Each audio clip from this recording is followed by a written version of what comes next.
ॐ सहना भवतु सहनौ भुनक्तु सह वीर्यं करवावहै तेजस्विनावधीतमस्तु मा विद्विषावहै।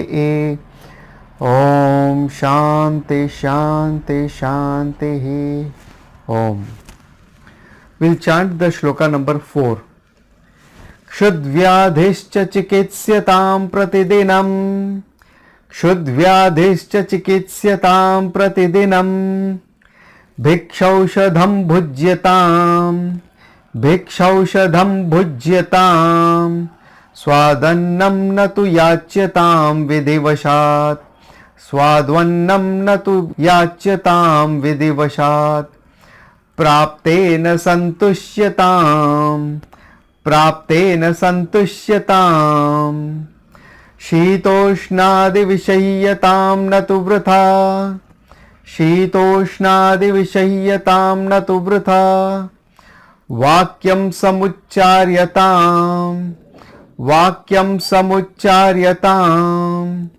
औदासीन्यमभीप्स्यतां जनकृपा औदासीन्यमभीप्स्यतां जनकृपा नैष्ठुर्यमुत्सृज्यताम्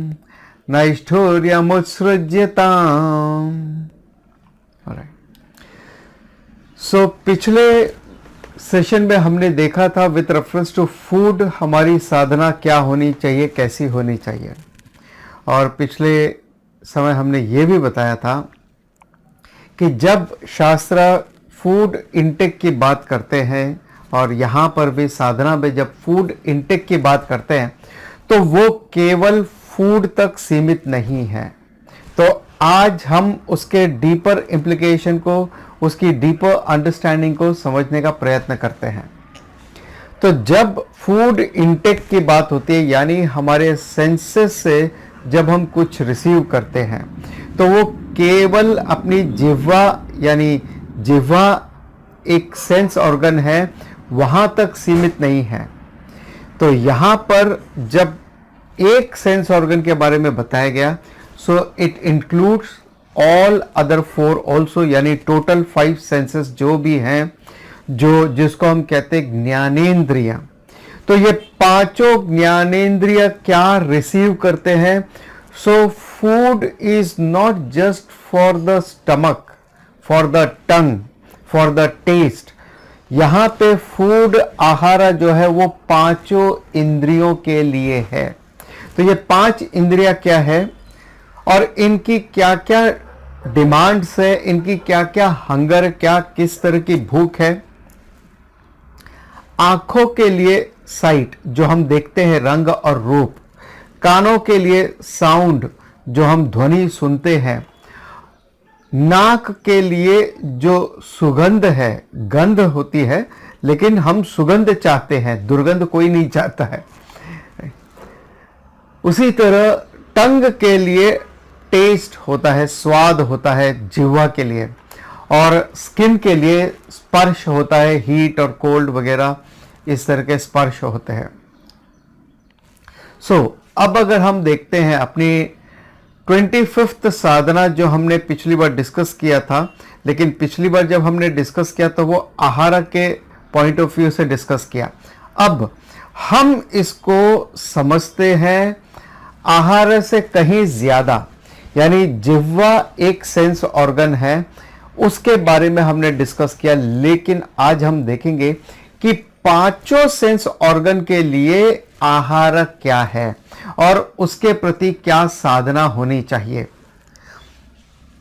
क्षुत व्याधिश्च चिकित्स्यताम।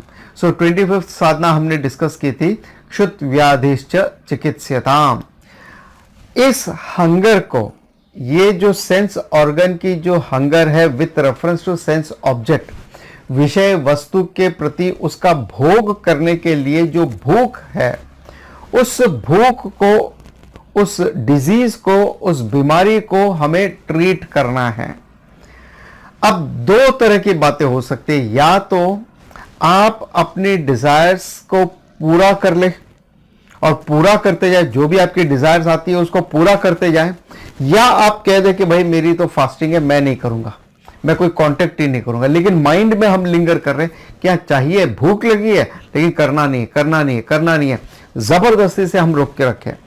तो ये जो दो तरीके हैं, तो अब आप मुझे बताइए इन दोनों तरीकों में से कौन सा सही है। एक कि अगर हमारी कोई डिजायर्स है with reference to any sense organ से रिलेटेड, कोई भी सेंस ऑब्जेक्ट के प्रति कोई भी डिजायर है, चाहे वो पांचों सेंसेस में किसी के प्रति भी हो सकता है, तो उसमें से एक है कि हम इंजॉय करते जाएं, वो सही है, या हम इंजॉय करें ही नहीं, बिल्कुल अपने आप को रोक दे, स्विच ऑफ कर ले, पूरी तरह से कट ऑफ कर ले यहां से। हाँ, मन में डिजायर्स है लेकिन हमने कट ऑफ कर लिया अपने आप को। तो दोनों में से कौन सा सही है, आप मुझे नीचे कमेंट करके बताइए। तब तक मैं आगे की बात कंटिन्यू रखता हूं। ये जो बीमारी है, हंगर रूपी बीमारी, या इसको आप यूं कह लो कि ये जो हमारी डिजायर्स है with reference to 5 sense organ, इसको हमें ट्रीट करना है। So I will come back to that later. फिर हमने देखा था 26th क्वालिटी में कि इसको कैसे ठीक करना है, इस हंगर को कैसे ट्रीट करना है। तो हमने देखा था प्रतिदिनम भिक्षौषधम भुज्यताम, यानी डेली आपके अपने प्रयत्न का, यानी डेली प्रयत्न करना है। पहली बात, डेली पुरुषार्थ है आपका, और डेली पुरुषार्थ करने के बाद में आपको अपने पुरुषार्थ का जो फल मिलता है उसको स्वीकार करना है, उससे ज्यादा आपको एक्सपेक्टेशंस नहीं रखनी है। तो जो अपने प्रयत्नों का जो फल मिलता है, यानी जो आपके पुरुषार्थ का आपका जो रिजल्ट मिलता है, वो वास्तव में आपकी दवा है। बिना पुरुषार्थ किए जो आपको मिलता है वो आपके लिए हानिकारक है। यानी बिना एफर्ट किए अगर हम इंजॉय करना चाहते हैं, और भगवद गीता 3rd चैप्टर में उसको बताया गया है, thief, one who enjoys without contributing is verily a thief। अगर आपने 3rd चैप्टर में नहीं देखा है तो सुजाता जी के जो 3rd चैप्टर कर्म योगा अभी भी है यूट्यूब में, आप देख सकते हैं। और एक बार जब ये 3rd चैप्टर कंप्लीट हो जाएगा, then we will remove from the YouTube, right. Medicine क्या है, अपने पुरुषार्थ कर्म का जो फल मिला, जितना फल मिला, वो आपकी दवा है। और 27th साधना में हमने बताया था, स्वाद अन्नम नतु याच्यताम। अन्नम जो है वो अपने स्वाद के लिए नहीं चाहिए, लेकिन अपनी हेल्थ के लिए चाहिए। तो स्वाद यानी राग द्वेष के अनुसार नहीं, क्योंकि हर वो वस्तु जो राग द्वेष के अनुसार तो है, लेकिन वो आपके लिए सही है ये कोई जरूरी नहीं। जो स्वादिष्ट अन्नम है वो आपके लिए हितकारी होगा ये जरूरी नहीं है, और जो आपके लिए हितकारी है वो स्वादिष्ट भी हो ये जरूरी नहीं है। तो हमें स्वाद में और हेल्दी फूड क्या है उसमें अगर देखना है तो हमें हेल्दी का चयन करना है। उसके बाद में हमने देखी थी 28th साधना, विधिवशात प्राप्तेन संतुष्यताम। विधिवत यानी आपको अपने प्रारब्ध कर्म से, अपने पुरुषार्थ के बाद जो आपका प्रारब्ध कर्म है, विधिवत जो नैतिकता से आपने कमाया है, नैतिकता से आपको जो मिला है, उसमें आपको संतुष्ट रहना है। तो ये कुछ 4 साधनाएं हमने लास्ट टाइम डिस्कस की थी। अब इसकी गहराई ये है कि ये केवल आहार तक सीमित नहीं है, ये आहार with reference to all 5 senses, यानी सभी ज्ञानेंद्रियों की पूर्ति के लिए, सभी ज्ञानेंद्रियों की क्या भूख है उसके लिए ये अन्नम है। एक सवाल जो हमने किया था कि क्या अपनी डिजायर्स को पूरा करते रहना है या अपनी डिजायर्स को बिल्कुल पूरा नहीं करना है, तो दोनों गलत है। तो आप में से कुछ लोगों ने कहा पहला सही, कुछ लोगों ने कहा दूसरा, कुछ लोगों ने कहा दोनों गलत है। ये दोनों गलत है। कैसे गलत है? जब आप अपनी इच्छाओं को पूरी करते जाएंगे, अपने 5 इंद्रियों की जो भी इच्छाएं आप पूरी करते जाएंगे, डिजायर इज लाइक वो जंगल की आग की तरह है कि इसमें आप कितने भी जंगल को जला दो लेकिन इसकी आग की भूख कभी नहीं बुझती। उसी तरह ये जो 5 इंद्रियों की जो डिजायर रूपी अग्नि है ये कभी नहीं बुझती, आप उसको कितना भी पूरा कर दो। अगर आप इसको सप्रेस करते हो लेकिन मेंटली आप लिंगर करते हो, जो भगवद गीता 3rd चैप्टर में बताया फिर से कि ऐसा व्यक्ति जो है जो मेंटली तो लिंगर कर रहा है और फिजिकली अपने आप को सप्रेस कर रहा है, तो वो मिथ्याचारी है, हिपोक्रेट है। सो ऐसा करने से क्या होगा कि हमारी जो डिजायर है वो कभी ना कभी किसी न किसी रूप से फूट के बाहर आएगी, ज्वालामुखी की तरह फूट जाएगी। या कभी आपने देखा होगा जब प्रेशर कुकर का प्रेशर बढ़ता है और रिलीज नहीं हो पाता है तो वो फट जाता है, वैसे ही हमारी जो डिजायर है फट के बाहर आएगी and that will be more destructive, और वो बहुत ज्यादा हानिकारक होगी, विनाशकारी होगी, हमारे लिए ही नहीं दूसरों के लिए भी। सो इसलिए वो दोनों भी गलत है। तो उसका सही उपाय क्या है? सो उसका सही उपाय है कि आप इंद्रिय सुखम के लिए न करें, अपनी सेंसेस की पूर्ति के लिए न करें, लेकिन आपकी प्रायोरिटी होनी चाहिए health. Health with reference to physical health, mental health, आपकी इमोशनल हेल्थ हो गई, मेंटल हेल्थ हो गई, इंटेलेक्चुअल हेल्थ और स्पिरिचुअल हेल्थ। ये चारों लेवल पे, यानी हर तरह से हेल्थ लेवल पे आपको ये काम करना है। नॉट ओनली दैट, एक और लेवल आप इसमें ऐड कर सकते हो, फाइनेंशियल लेवल पे भी आप, या मटेरियल लेवल पे भी आप बोल सकते हो।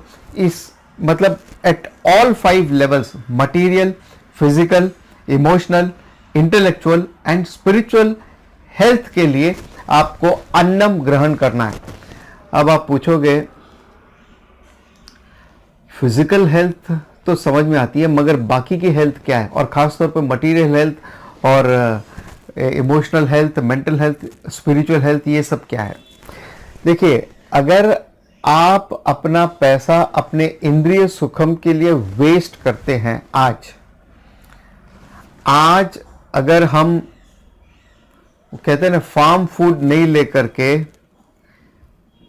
हम फास्ट फूड लेते हैं, आज अगर हम फास्ट फूड की तरफ जा जाते हैं और फार्म फूड यानी ग्रीन्स हम ज्यादा नहीं लेते हैं, then later on we will have to spend more on pharma.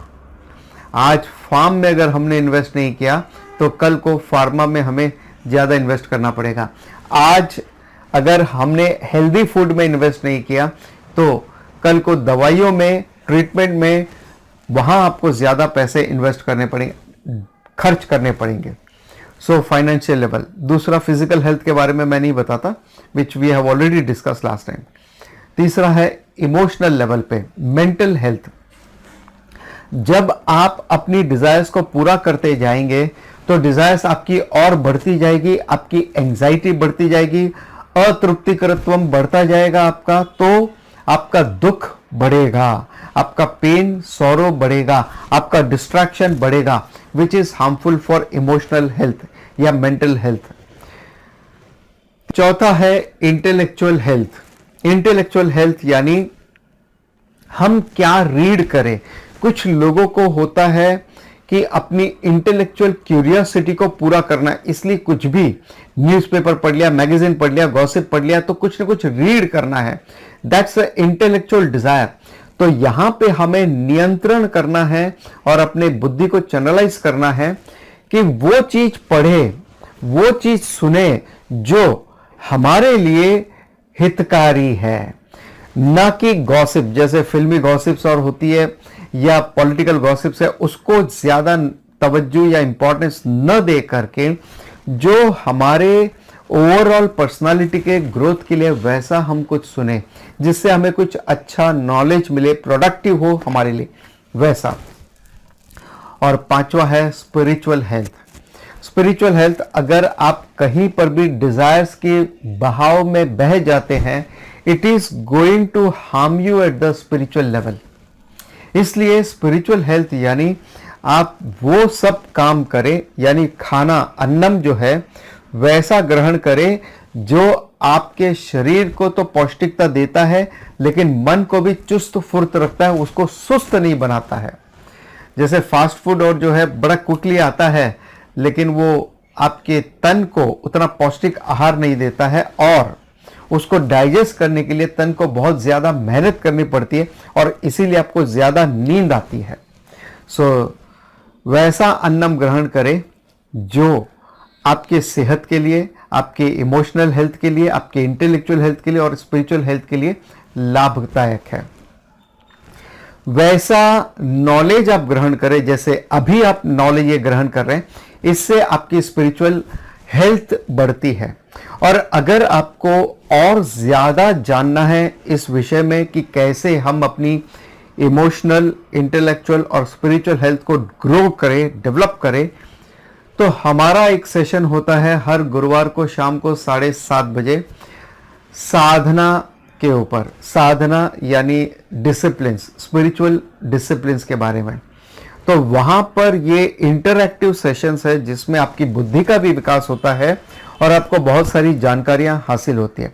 फिलहाल कुछ दिनों के लिए ये संडे को शिफ्ट किया है, जो हमारी संडे की क्लास है उसके साथ मर्ज किया है।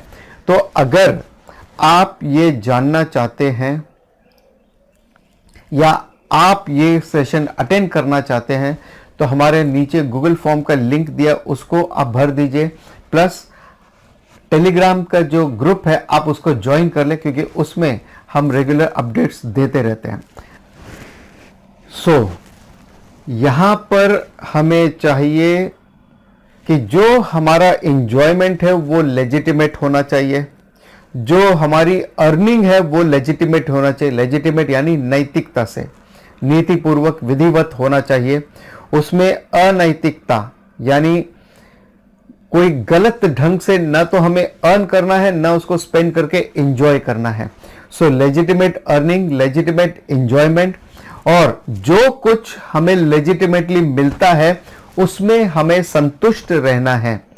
तो मतलब अगर हमें कम मिला तो कम में संतुष्ट रहना। हाँ, इसका मतलब यह नहीं है कि आप ज्यादा के लिए प्रयत्न नहीं कर सकते। आप प्रयत्न बिल्कुल कर सकते, लेकिन लेजिटिमेट का मतलब है कि आपके अपने प्रयत्न का आपको जो फल मिलता है उसमें आप संतुष्ट रहिए। इसीलिए आप जो दक्षिणा देते हैं हम उसमें संतुष्ट हैं। और अगर आप भी दक्षिणा देना चाहते हो तो नीचे लिंक दी है, हमारे अकाउंट डिटेल्स दी है, तो आपकी जो दक्षिणा आप देना चाहते हैं अपनी इच्छा से, we are happy with that. और otherwise knowledge is always available for you. So in short conclusion ये है, लेजिटिमेट लिविंग, हेल्दी इनटेक, और जो कुछ आपको मिला है उसमें हमें कंटेंट रहना है। ये है 29th साधना, शीतोष्णादि विषय्यताम। शीत उष्ण आदि विषय्यताम, शीत और उष्ण जैसे एटसेट्रा। शीत यानी कोल्ड, उष्ण यानी गर्मी, यानी हीट और कोल्ड, ये जो डिफरेंट वेदर्स होते हैं, ठंडी और गर्मी को वगैरह। आदि यानी etcetera, I will come back to that later. शीत उष्ण आदि विषय्यताम यानी जो ठंडी और गर्मी है उसको सहन करना है। सहन यानी बर्दाश्त करना है, not in a negative sense. We have to understand here one thing, कि जब हम यहां पर सहनशीलता की बात करते हैं, so it is not out of compulsion, out of pressure, out of helplessness, but it is out of willingness, out of maturity, out of understanding कि जो चीज हमारे हाथ में नहीं है, वेदर को चेंज करना हमारे हाथ में नहीं है। It's okay. शीत उष्ण जो है, I will go with the nature, I will adopt it. और बिलीव मी, जब आप इसको एक्सेप्ट करते हो mentally, your body also accepts heat and cold willingly. So what is आदि? आदि यहां पे शीत उष्ण आदि। सो शीत उष्ण अगर आप देखो, they are pairs of opposites. So यहां पर कई तरह के पेयर्स ऑफ ऑपोजिट्स होते हैं और मुख्य रूप से 3 लेवल के पेयर्स ऑफ ऑपोजिट्स हैं। यहां ये जो शीत उष्ण है ये आप फिजिकल बॉडी लेवल पे अनुभव करते हो। दूसरा है सुख दुख। सुख दुख जो आप अनुभव करते हो वो है इमोशनल लेवल पे। और तीसरा है मान अपमान या निंदा स्तुति। तो मान अपमान या निंदा स्तुति जो है वो आप इंटेलेक्चुअल लेवल पे एक्सपीरियंस कर सकते हो। सो शीत उष्ण, सुख दुख, मान अपमान, ये तीनों लेवल के जो है there are many pairs of opposites. Pairs of opposites यानी द्वंद्व। ये heat and cold they are द्वंद्वस, opposite to each other, they are the pairs. वैसे ही सुख दुख कम्स टुगेदर, कभी सुख कभी दुख, ये पेयर्स में आते हैं। मान अपमान, जिसका मान है वो अपमान भी होता है। सो ये सारे पेयर्स ऑफ ऑपोजिट्स है, उससे कई पेयर्स ऑफ ऑपोजिट्स हैं और जिनकी वजह से हमारा माइंड अफेक्टेड रहता है। और जो हमारे माइंड को पूरी तरह से विचलित करता है, डिस्टर्ब कर देता है, और वो हमारी साधना के लिए हानिकारक है। क्योंकि अगर माइंड ही डिस्टर्ब है तो हम साधना क्या करेंगे। भगवान भगवत गीता में भी बताते हैं द्वंद्वातीत भव, यानी द्वंद्व अतीत भव, द्वंद्व के परे आपको जाना है। ये द्वंद्व रहेंगे but you have to be beyond this द्वंद्व। अगर आप देखो गणपति जी के 2 दांत हैं, क्या 2 पूरे दांत हैं? नहीं, एक दांत खंडित है, आधा है, और एक पूरा है। सो ये जो 2 दांत है, हाथी के दांत जो 2 दांत है ये गणेश जी के, उसमें से एक खंडित है, टूटा हुआ है। सो इट सिंबलाइजेस, ये जो 2 दांत है ये सिंबलाइज करते हैं लेफ्ट और राइट के पेयर्स ऑफ ऑपोजिट्स। लेकिन एक टूटा हुआ है, इसका मतलब ये दर्शाता है यहां पर जो भगवान है वो द्वंद्वातीत है, यानी वो पेयर्स ऑफ ऑपोजिट्स के परे हैं। This is the symbolical meaning of this Ganesh ji के जो 2 दांत है, हाथी वाले दांत है, वो उनके बारे में। सो बी अ द्वंद्वातीत। सो अब तक जो यहां पर बताया था भगवान शंकराचार्य जी ने, वो था ज्ञानेंद्रियों के बारे में कि जो हम रिसीव कर रहे हैं एक्सटर्नल सोर्सेस से, जो भी हम अपनी इंद्रियों से रिसीव करते हैं, अपने 5 ज्ञानेंद्रियों से जो हम रिसीव करते हैं, वहां पर हमारा क्या तपस होना चाहिए, कैसा होना चाहिए। अब जो आगे बता रहे हैं वो विथ रेफरेंस टू कर्मेंद्रियां। कर्मेंद्रिय जहां पे ये 5 इंद्रियां हैं जिनकी मदद से हम अपने रिस्पॉन्सेस को बाहर भेजते हैं। तो ज्ञानेंद्रियों के लेवल पे तपस हो गया, अब है कर्मेंद्रियों के लेवल पे तपस। So let's move on to the next sadhana. हमारी 30th साधना है न तो वृथा वाक्यम समुच्चार्यताम। न तो वृथा वाक्यम समुच्चार्यताम। वाक्यम यानी जो आप शब्द, जो आपके स्पीच है, जो आप बोलते हो, तो वो बोलना कैसा है। तो यहां पे with sadhana with reference to speech level, और या हम इसको कह सकते हैं वाक तपस। तो ये वाक तपस में क्या बताया, यूजलेस वर्ड्स, वृथा वाक्यम, यूजलेस वर्ड से, मीनिंगलेस वर्ड से, या फ्रूटलेस वर्ड है। Fruitless includes meaningless also. तो ऐसे वाक्य जिनका ना तो कोई मीनिंग है, और अगर मीनिंग है भी तो वो कोई फलित नहीं करने वाला, कोई फलदायी नहीं है, तो वैसे शब्द बोलकर कोई मतलब नहीं है। सो वाक तपस में कुल 3 मुख्य बातें हैं, लेकिन उसके पहले सबसे इंपॉर्टेंट बात है, अगर कोई आपको सुनने वाला नहीं है तो ना बोलो। If nobody is there to hear you, nobody wants to hear you, आप कितने भी अच्छी बात क्यों ना बोले, लेकिन अगर सामने वाला सुनने वाला नहीं है, वो सुनने के उसके कान नहीं है, डोंट स्पीक। तो यहां पर भी आप देखोगे हमारे कई वीडियोस के नीचे कई कमेंट्स आते हैं, तो वो ऐसा प्रश्न के रूप में आर्ग्यूमेंट्स करते हैं। इनफैक्ट अपनी पूरी जो उनकी समझ है वो वहां पे वॉमिट कर देते हैं और आपको पूरी तरह से निगेट कर देते हैं, और फिर वो पूछते बताओ ऐसा कैसे हो सकता है भला, इस तरह से, यानी वो जानने के इच्छुक नहीं है. So you need not reply them. So there should be a right attitude to receive this knowledge. Only then ये नॉलेज आपको फलित हो सकता है. So vak tapas, speak only when it is received by somebody or somebody wants to receive it, otherwise don't speak. Second thing, speak only if it is necessary. Speak only if it is necessary, or it's necessary not to talk. When it's not necessary to talk, it is necessary not to talk. जब आपका बात करना जरूरी नहीं है तो यह जरूरी है कि आप बात न करें. सो वाक तपस के 3 मुख्य बातें हैं. पहला है सत्यम वद, दूसरा है प्रियम वद, और तीसरा है हितम वद. सो सबसे पहले जो भी आपको बोलना है वो सत्य वचन होना चाहिए, लेकिन सत्य के साथ कुछ और कंडीशंस भी अप्लाइड है यहां पे. ये सत्यम कुछ इस तरह से बोले कि वो प्रियम हो, जो सामने वाले को सुनने में प्रिय लगे. जैसे खास तौर पे जो डॉक्टर्स को पेशेंट को बताना होता है कि भाई it's a last stage, it's very difficult.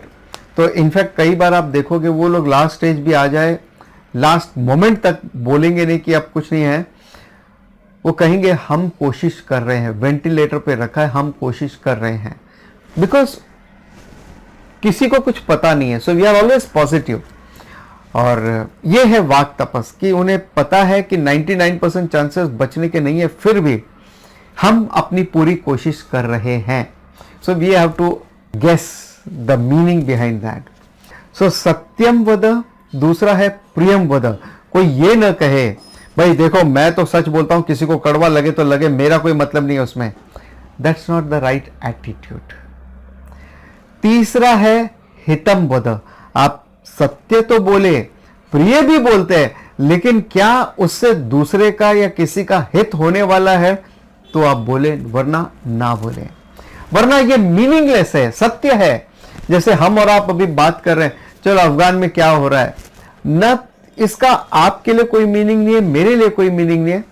So it may be सत्य, it may be pleasant also may be, लेकिन अगर हम दोनों के लिए वो हितकारी नहीं है तो बोल के उस विषय पे, उस टॉपिक पे बात करके कोई मतलब नहीं है.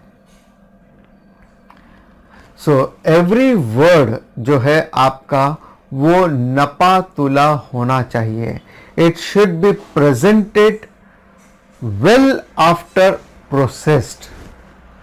जो आप शब्द बोलते हैं वो प्रॉपरली प्रोसेस करके, एडिट करके, फिल्टर करके और उसको प्रॉपरली मॉनिटर करके आप वो शब्द का उच्चारण करें, वो शब्द बयां करें, बोले. सो हर शब्द आपका नपातुला, सोच समझकर फिल्टर्ड, मॉनिटर्ड और एडिटेड होना चाहिए. And there should not be any loose talk, यानी gossip. There shouldn't be any gossip.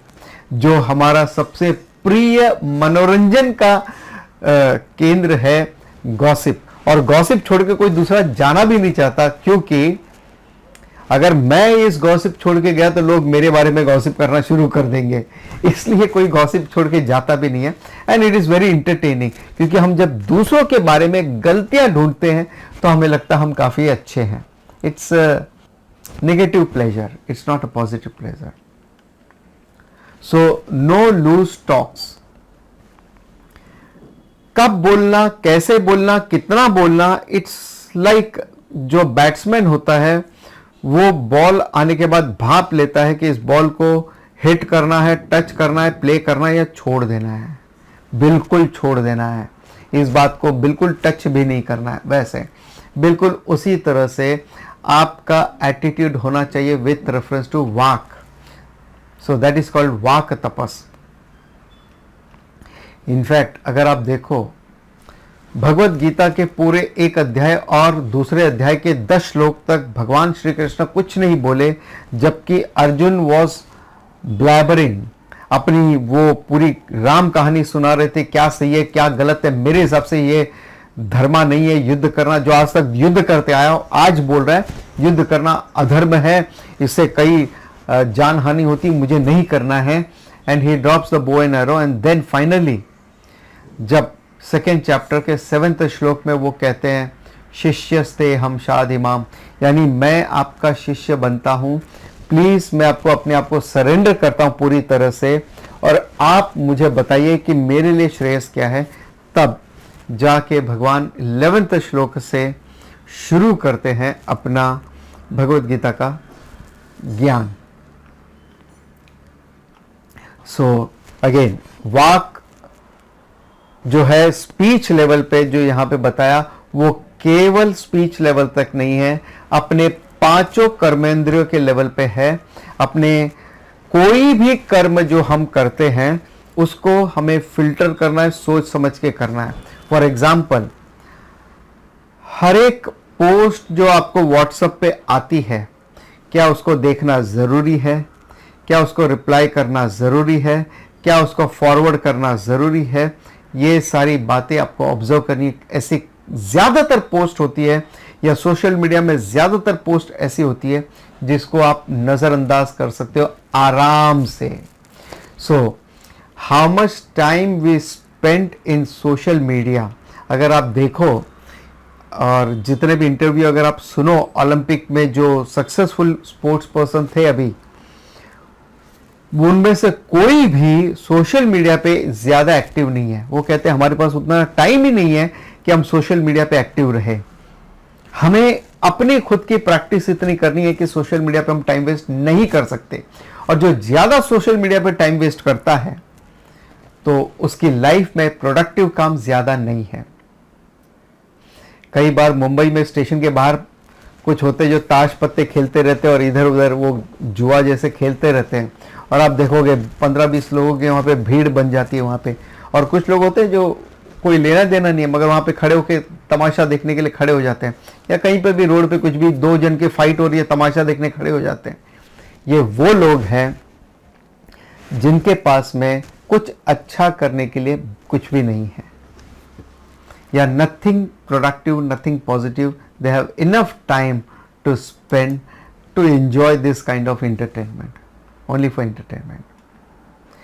So नाप तोल कर बोलना है, सोच समझकर अपने सारे कर्मों को करना है। हमारे जो भी कर्मेंद्रिय हैं उनसे जो भी हम कर्म करते हैं वो सोच समझ के करना है, और इसीलिए अष्टांग योग में यम नियम इंपॉर्टेंट है। तो हमारी 31st साधना है औदासीन्यम अभिप्स्यताम, उदासीनता का भाव। उदासीनता का भाव यानी उदासीन, उदासीन basically it means indifference, but यहां पर इनडिफरेंस नॉट इनडिफरेंस जनरली जो होता है वो नेगेटिव टर्म में लिया जाता है, मगर यहां पर indifference not in a negative term but in the sense of neutral, in the sense of neutral, remaining unaffected, objective with reference to साक्षी भाव यहाँ पे लिया है। maintain attitude of साक्षी भाव towards what, towards your small livelihood की जो problems हैं।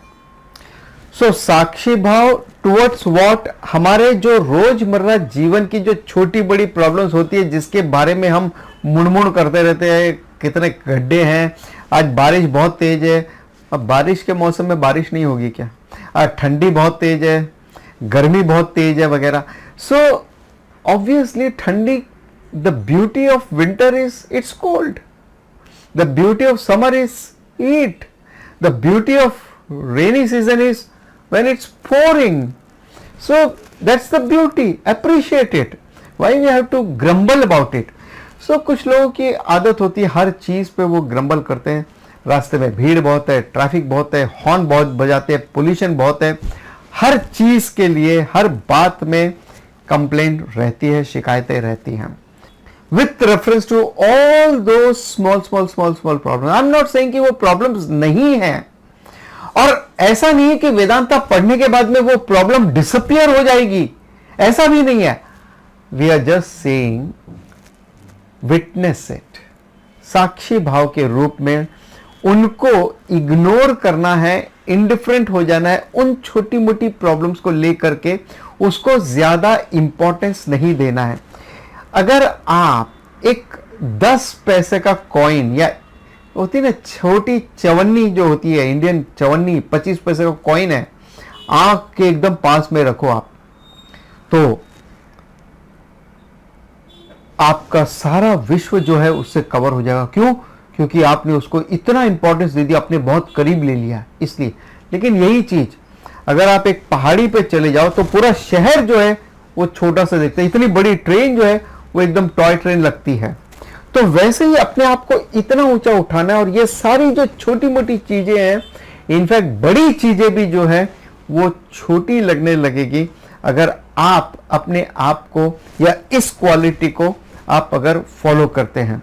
यानी अपने रोजमर्रा के जो छोटी मोटी प्रॉब्लम्स होती है उसके प्रति उदासीनता का भाव अगर आप रखते हैं तो बड़ी से बड़ी प्रॉब्लम भी आपके लिए छोटी लगने लगेगी। सो जीवन की आम समस्याओं को नजरअंदाज करना है। जैसे कई बार जब बात करते रहते हैं दोस्तों के बीच में, या कोई ग्रुप में हम बात करते रहते हैं, या इवन यहाँ चैनल पे जब आप और हम बात करते रहते हैं, कई लोगों के कुछ कमेंट्स आते रहते हैं। So we should not follow any groupism कि भाई ये बीजेपी अच्छी है या कांग्रेस अच्छी है, पॉलिटिकल ग्रुपिज्म हो गई, या सलमान खान सही है या शाहरुख खान सही है, या फिर जो इंक्वायरी हो रही है एनसीबी वो अच्छी है, सही है, कौन है। We need not follow any groupism. और खास तौर पे जिस एरिया में हमारा नॉलेज नहीं, वहां ग्रुपिज्म करके क्या फायदा। अगर नॉलेज है तो भी be objective, be a sakshi bhav. In fact this is one of the quality of an evolve person. जो मैच्योर्ड पर्सन है, आध्यात्मिक पर्सन, उसकी एक क्वालिटी ये है कि वो साक्षी होता है। एंड डोंट बी जजमेंटल कि वो, अब जैसे आर्यन खान ने ड्रग्स लिया, ये बड़े जजमेंटल हो गए कि वो गलत है। उसे गलत गाइडेंस मिला है, उसे सही पेरेंटेज का या सही गाइडेंस नहीं मिला, उसे कोई सही गाइड नहीं मिला जो उसको सही रास्ता दिखा सके। Just because somebody is a celebrity doesn't mean he can be a good father. So parentage के ऊपर हमारा एक वीडियो है, how to mould your child, उसके ऊपर आप देख सकते हो, और आर्ट ऑफ पेरेंटेज के ऊपर आप एक वीडियो वो देख सकते हैं यहाँ हमारे चैनल पे। So one should not be judgmental but one should be sakshi, neutral. तो कबीरदास जी कहते हैं, ना काहो से दोस्ती ना काहो से बैर। ना तो हमारी किसी से कोई दोस्ती है, ना किसी से कोई बैर है, यानी we are neutral, be are diplomatic in a positive sense. अगर आप देखो टॉप लेवल के जो पॉलिटिशियंस हैं, बिजनेसमैन हैं, डॉक्टर्स हैं वगैरह, जो टॉप लेवल पे हैं, वो ज्यादा किसी का पक्षपात नहीं करेंगे, किसी के पक्ष में या विपक्ष में बात नहीं करेंगे, वो जेन्युइनली अपना बात करेंगे। और जिससे संबंध नहीं रखना है, जिस बात से कोई संबंध नहीं है, उसके बारे में ज्यादा बात भी नहीं करेंगे। वो साफ कह देंगे इस विषय में हमें कोई कमेंट नहीं करना है। अदरवाइज क्या होता है, हम अननेसेसरली एक संसारा बना लेते हैं अपने लिए। संसारा यानी देन फिर मीडिया होंगी, फिर दूसरे लोग बात करेंगे, इट्स अ संसारा। संसारा यानी इंटेंगलमेंट है हमारा, ये वर्ल्डली इंटेंगलमेंट बढ़ जाता है उसमें। So let's move on to 32nd sadhana, और इस श्लोक की आखिरी साधना और आज की हमारी भी आखिरी साधना है। जन कृपा नैष्ठुर्यम उत्सृज्यताम, जन कृपा नैष्ठुर्यम उत्सृज्यताम। लोगों की जो कृपा है या निष्ठुरता है उसके प्रति उत्सृज्यताम, यानी उसके प्रति अगेन साक्षी भाव है, नजरअंदाज करना है, इनडिफरेंट होना है, ओवरलुक करना उसको। ये एक लोगों की बहुत बड़ी कमजोरी है, आपकी हमारी सभी की कमजोरी है। 90% पीपल फॉल फॉर फ्लैटरी, 95% मैं कह सकता हूं, they fall for flattery. Flattery यानी किसी ने तारीफ की, हो नहीं नहीं मैं ऐसा नहीं हूं, बट वो आदमी आपको प्रिय लगने लगता है, उसको आपको पता है उसने झूठी तारीफ की है, वो आपको केवल चढ़ा रहा है, बट आप फिसल जाते हो।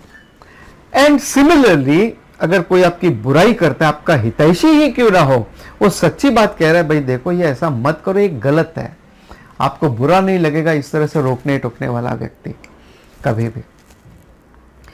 सो ईदर पीपल प्रेज अस, या वो हमें क्रिटिसाइज करते हैं, या तो वो हमारे हितैषी हैं वो, या फिर वो हमारा बुरा भला बोलने वाले हैं।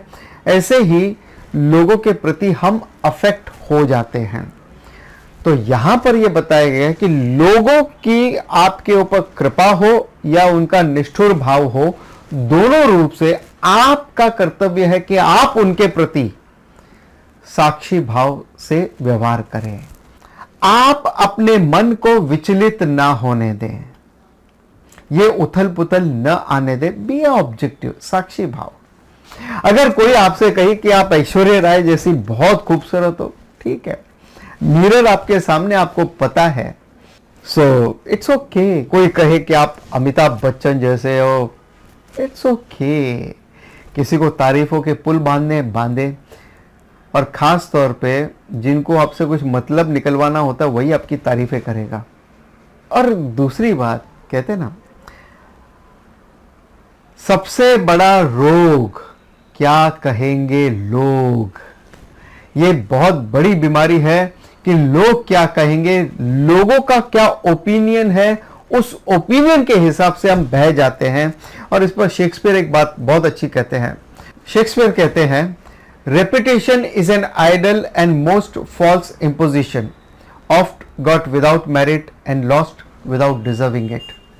सो जो हमारी रेपुटेशन है, ये क्या है वास्तव में, इज एन आइडल, यानी बिना कुछ किए लोगों की, कहते हैं ना, एक ने दूसरे से, दूसरे ने तीसरे से, इस तरह से गॉसिप है, गॉसिप फैल गई, किसी ने अच्छा किया किसी ने बुरा किया, इस तरह से गॉसिप फैल गई है, उसकी वास्तविकता किसी को नहीं पता है। आपके बारे में लोग या तो बुरी खबर भी फैला देवे या अच्छी खबर भी फैला देवे, उसकी सच्चाई में कोई नहीं गया है, केवल एक कान से सुना और मुंह से बाहर निकाल दिया उन्होंने। ये कहते हैं ना, व्हाट्सएप का एक मैसेज आया, फॉरवर्ड कर दिया, ये तहकीकात नहीं की है कि ये मैसेज सही है या नहीं। कई ऐसे मैसेजेस आते हैं कि ये फला फला बंदा गुम हो गया फला फला स्टेशन से। हमने ऐसा कई बार देखा है कि आप अगर उनको फोन करके इंक्वायरी करते हो, नहीं वो तो उसी दिन आ गया, ये साल भर पहले की बात है, ये साल भर से मैसेज घूम रहा है कि कल शाम, कल रात फला फला स्टेशन से एक बच्चा गायब हो गया, तुरंत, important, very urgent, forward to all the groups, all your groups. बिना तहकीकात के हम इसको फॉरवर्ड कर देते, it's gossip again. So it's not healthy thing, it's not a healthy talk. Oft got without merit, यानी बिना कुछ किए, किसी ने अच्छा किया, या कुछ लोग होते हैं, सेलिब्रिटीज के कुछ लोग होते हैं तारीफ करने वाले या उन हाइप करने वाले, तो वो हाइप करने का काम करते, they are the paid employed. So वो हाइप करते हैं and then lost it without deserving it. तो पहले तो हाइप कर दिया, आप लोग जाके मूवी देख के आ गए, बाद में बोले बड़ी बकवास मूवी है। क्यों? क्योंकि वो दो पेड मीडिया वालों ने बताया था। जैसे मोबाइल फोन आपको कौन सा खरीदना है, पेड मीडिया वाले बोल देते हैं, कुछ पेड चैनल वाले वो बोल देते हैं कि ये अच्छा है वो अच्छा है, इस तरह से। So reputation is an idle and most false imposition, oft got without merit and lost without deserving it. So ये बिना तहकीकात किए, out of words, out of gossip फैली हुई खबर है जो आपकी रेपुटेशन है, और अगर आप वो डिजर्व नहीं करते हो, वन में lose it. So do not be concern about public opinion. लोगों के अपने ओपिनियन होंगे, उनकी अपनी विचारधारा होंगी आपको लेकर के। कोई आपको बहुत प्रेस करेगा और उसी बात को लेकर कोई आपको बहुत क्रिटिसाइज करेगा। पॉलिटिक्स में तो हम बड़ा कॉमनली देखते हैं, वो सही गलत को नहीं देखना चाहते, हमें आदमी को नीचे दिखाना है, हमें आदमी को ऊपर उठाना है। बात क्या है, बात को नहीं देखना है। और कई आप जहां पे रहते होंगे उस सोसाइटी में भी कई लोग ऐसे होंगे जिनका पर्पस ही है आपके या तो विरोध में जाना है, बस आप जो बात कहोगे ना, हमें तो ना ही कहना है। ऐसे कई लोग आपको मिल जाएंगे। सो इवन भगवान राम और कृष्ण वो क्रिटिसाइज्ड। इवन अगर आप देखो, रामा ने सीता को वनवास भेज दिया, उसके लिए क्रिटिसाइज कर दिया। कृष्णा सारे गोपियों और को छोड़ के चले गए, इसके लिए क्रिटिसाइज हो गए। और भगवान कृष्ण ने कई गलत काम कर दिए भाई। और इनफैक्ट एक बंदे ने तो पूरी बुक लिखी है कि भगवान कृष्ण ने कितना गलत काम किया है, आप सोचिए। सो इवन भगवान राम और कृष्ण वर क्रिटिसाइज्ड। उसका मतलब ये नहीं कि आप सही काम करना छोड़ दें। Even Advaita Vedanta is criticised, क्योंकि लोगों को सामने दिखता है भाई यहां तो द्वैतम है, हमें दिखाई दे रहा आंखों से। सो अद्वैतम कैसे है? So even Advaitam is criticized. That doesn't mean you should give up Advaitam. Try to understand the deeper meaning of Advaitam. फिर कई लोगों की यह है कि हम तो केवल गीता पढ़ना चाहते हैं, हमने गीता के बारे में बहुत सुना है। व्हाई नॉट साधना पंचकम? इतनी अच्छी अच्छी साधनाएं। तो आप मुझे नीचे कमेंट करके बताइए आपको साधना पंचकम पूरा सेशन सुनकर कैसा लगा, कि इसमें जो जो साधनाएं आपको बताई गई हैं वो आपके लिए हितकारी है या नहीं है। Do you think it is valuable और not? I am not saying Bhagavad Gita is not valuable. Bhagavad Gita भगवान स्वयं ने दी है, no doubt it is valuable, but Sadhana Panchakam है, प्रक्रिया ग्रंथ है वगैरह, ये आपको तैयार करते हैं भगवत गीता को समझने के लिए। जब आप भगवत गीता समझते हो तो वो आपको तैयार करता है उपनिषद को समझने के लिए। कुछ लोगों का ये मानना है कि केवल उपनिषद पढ़ो भाई, सबसे हाईएस्ट वही है, लेकिन अगर आप क्वालिफाइड ही नहीं हो तो आपकी समझ के परे चले जाएगी, ये आपको पूरा कंफ्यूज कर देगी। That will be more harmful.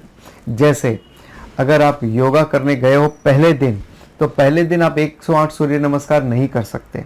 अगर आप करने की कोशिश करो, इट में डैमेज योर मसल्स। और जो लोगों का अपना परसेप्शन है, तो किसका परसेप्शन सही है, किसका पॉइंट ऑफ व्यू सही है, किस बेस पे आप डिसाइड करोगे ये राइट है रॉन्ग है? क्या आप वोटिंग करोगे कितने लोग राइट बोल रहे, कितने लोग गलत बोल रहे, उस हिसाब से आप डिसीजन लोगे? तो आप कभी कभी सही नहीं हो पाओगे। सत्य जो है मेजॉरिटी के ऊपर डिपेंड नहीं करता है। सत्य जो है वो किसी अथॉरिटी के ऊपर डिपेंड नहीं करता है। सत्य जो है किसी सेलिब्रिटी के वाक्य पर डिपेंड नहीं करता है। सत्य अपने आप में प्रमाण है। सो गैलीलियो ने सच कहा था कि धरती गोल है और धरती सूर्य की परिक्रमा करती है, सूर्य धरती की परिक्रमा नहीं करती है। One man against the whole world, और उसे मार दिया गया, लेकिन वो सत्य था। So it really doesn't matter कि वो अथॉरिटी का क्या कहना है, मेजॉरिटी का क्या कहना है, सेलिब्रिटी का क्या कहना है, या माइनॉरिटी क्या कहती है उसको मानना है। नहीं, सत्य अपने आप में स्वयं प्रमाणम है, and satya has to be accepted by its own. और इसीलिए अद्वैत सत्यम है। सो अब इस प्रॉब्लम से हम बाहर कैसे निकले? लोगों की जो हम पर कृपा है या निष्ठुरता है, उससे हम बाहर कैसे निकले, उसको अवॉइड कैसे करें? Just overlook, just be Sakshi, just be a witness कि ये सामने वाले का जजमेंट है मेरे बारे में, आई एम ओके। वो चाहे अच्छा भी बोल रहा है, प्रेस कर रहा है, आई एम ओके। वो बुरा भी बोल रहा है, आई एम ओके। लेकिन अगर आपको अच्छा और बुरा कुछ भी लग रहा है तो आप नीचे कमेंट करके जरूर बताइएगा। मुझे अच्छा लगे या न लगे वो इंपॉर्टेंट नहीं है, लेकिन जब आप ज्यादा कमेंट करते हो तो लोगों को पता चलता है कि ये अच्छा है या बुरा है, जो भी है। तो आपके जो भी ऑनेस्ट कमेंट है आप नीचे जरूर दीजिएगा। अगर आपको बुरा भी लग रहा है तो भी आप दीजिए, I have no problem, because सत्य अपने आप में प्रमाण है, and I am talking satya based on shastra. सो कोई दूसरा क्या समझता है, कैसा समझता है, मुझे कोई लेना देना नहीं है उस बात से। अब एक और सवाल आता है कि हम इसे नजरअंदाज क्यों करें? अगर नहीं करेंगे तो क्या होगा? It saps your energy. ये जो आपकी एनर्जी है उसको नष्ट कर देता है। आपके आध्यात्मिक प्रगति में ये गतिरोधक का, स्पीड ब्रेकर का काम करता है। फॉर एग्जाम्पल, कोई आपके बहुत तारीफ करता है तो आप उसी में मुंगेरी लाल के हसीन सपने आप देखते रहोगे, या किसी ने आपकी बुराई कर दी, आपका माइंड उसी में लिंगर करता रहेगा पूरे दिन भर, पूरा दिन आपका विचलित हो जाएगा, आप डिस्टर्ब हो जाओगे। See it's like a cone on it's apex, कि अगर थोड़ी भी टक्कर लगी तो वो डोलता रहेगा। ये जो कोन होता है ना, ये कोन जो अपने एपेक्स पे, अपने पॉइंट पे खड़ा है और उसका बेस ऊपर है, तो इसको चारों तरफ से सपोर्ट चाहिए। और दूसरा कोन होता है जो अपने साइड पे खड़ा है, तो इसे दो तरफ से सपोर्ट चाहिए। और तीसरा कोन है जो अपने बेस पे खड़ा है, इसे किसी का कोई सपोर्ट नहीं है। सो आप वैसा कोन बने जो अपने बेस पे खड़ा है, जिसका ब्रॉडर पोर्शन नीचे है और पॉइंट ऊपर है। वो कोन हमें बनना है, ताकि बाहरी कोई भी अफेक्टेशन जो भी है, किसी के कोई भी क्रिटिसिज्म है या प्रेज है, it will not affect me at all. वो साक्षी भाव है। सो यहां पे indifference in the sense of sakshi bhav से है, ऑब्जेक्टिविटी से है। सो यहां कबीरदास जी एक बात कहते हैं, कबीरा खड़ा बाजार में सबकी मांगे खैर, ना काहो से दोस्ती ना काहो से बैर। यानी बिल्कुल साक्षी भाव। कोई बाजार में इन द सेंस आप वर्ल्ड में हो, बाजारी है वो, वर्ल्ड है, जहां पर कोई आपकी तारीफ करे, कोई आपके बारे में अच्छा बोले या कोई आपकी बुराई करे, हमें किसी से ना कोई फास्ट फ्रेंडशिप करनी है, ना हमें किसी से कोई गहरी दुश्मनी करनी है। We are very sakshi, objective. Doesn't matter सामने वाला क्या बोलता है, उसके अपने थॉट्स हैं, उसकी अपनी मैच्योरिटी है, उसे अगर सही गाइडेंस नहीं मिला है, ऐसा समझ लो आप। पर्सन पर से इज नॉट गुड और बैड, उसके गाइडेंस का फर्क पड़ता है कि उसको कैसा गाइडेंस मिला। अगर आपको भी लगता है कि इस भगवद गीता या साधना पंचकम के सेशन में या वेदांता के इस सेशन में आपको अच्छा गाइडेंस मिलता है, तो आप इसको आगे फॉरवर्ड कर सकते हैं। और जो पहली बार आए हैं इस चैनल को, जिन्होंने अब तक सब्सक्राइब नहीं किया, तो सब्सक्राइब कर लें और हमारी बातों को आगे तक आप फॉरवर्ड कर सकते हैं। तो इसके साथ ही हमारा आज का ये सेशन समाप्त होता है। जस्ट फॉर योर इंफॉर्मेशन, हर महीने के पहले शनिवार को हम करते हैं Q&A, question and answer session related to Bhagavad Gita, Vedanta या लाइफ से रिलेटेड कोई भी है। उसके लिए जो भी क्वेश्चंस हैं वो आप अगर इस महीने के आखिरी संडे तक आप भेजते हैं तो वो नेक्स्ट मंथ के पहले शनिवार को हम ले सकते हैं। So you have to send all your question well in advance, 1 week in advance. आप उसको आज भी भेज सकते हैं, नो प्रॉब्लम। आपके जो भी क्वेश्चन है आप उसको भेज सकते हैं।